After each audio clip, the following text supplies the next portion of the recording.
السلام علیکم ورحمۃ اللہ وبرکاتہ۔ الصلاۃ والسلام علیک یا رسول اللہ، الصلاۃ والسلام علیک یا حبیب اللہ، الصلاۃ والسلام علیک یا نبی اللہ صلی اللہ تعالی علیہ وسلم۔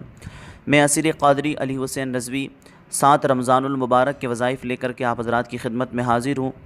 آپ حضرات ان کو کریں اور رمضان المبارک کی خوب خوب برکات حاصل کریں۔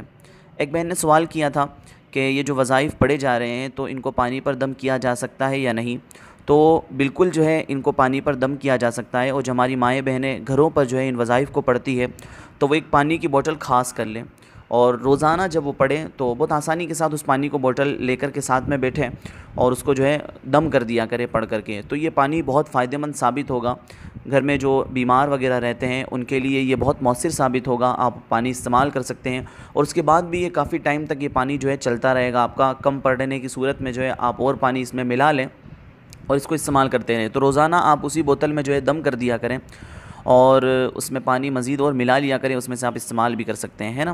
تو آئیے ہم وظائف کی طرف بڑھتے ہیں۔ تو 7 رمضان المبارک فجر کی نماز کے بعد آپ کو یا کریمو 100 مرتبہ ایک تسبیح آپ کو پڑھنی ہے۔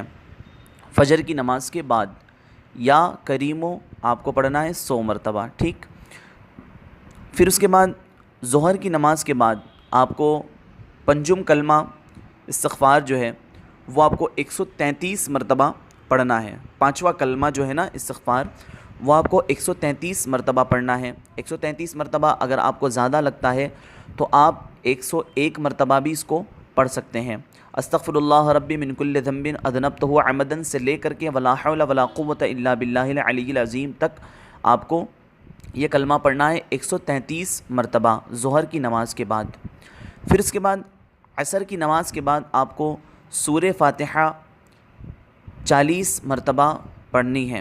سورہ فاتحہ یعنی کہ الحمدللہ رب العالمین، یہ آپ کو مکمل سورت جو ہے پڑھنی ہے آپ کو 40 مرتبہ عصر کی نماز کے بعد، ٹھیک۔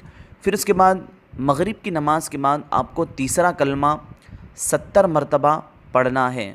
تیسرا کلمہ سبحان اللہ والحمد للہ ولا الہ الا اللہ واللہ اکبر ولا حول ولا قوۃ الا باللہ العلی العظیم، یہ آپ کو 70 مرتبہ پڑھنا ہے مغرب کی نماز کے بعد۔ پھر اس کے بعد عشاء کی نماز کے بعد تراویح سے جب آپ فارغ ہو جائیں تو صلاۃ التسبیح آپ کو پڑھنی ہے۔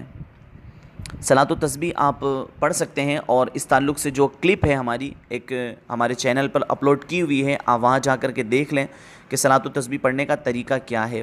اگر آپ صلاۃ التسبیح نہیں پڑھ پاتے ہیں تب بھی کوئی مسئلہ نہیں ہے، اور پڑھ لیں تو ماشاءاللہ بہت اچھی بات ہے۔ تو یہ 7 تاریخ کے وظائف ہیں، آپ ان کو کریں اور رمضان المبارک کی خوب خوب برکات حاصل کریں، اور میرے حق میں اور قادری روحانی سینٹر کے ذریعے عملیات کورس کرنے والے علماء اکرام، مفتیان اکرام کے حق میں بھی دعائیں کریں۔ السلام علیکم ورحمۃ اللہ وبرکاتہ۔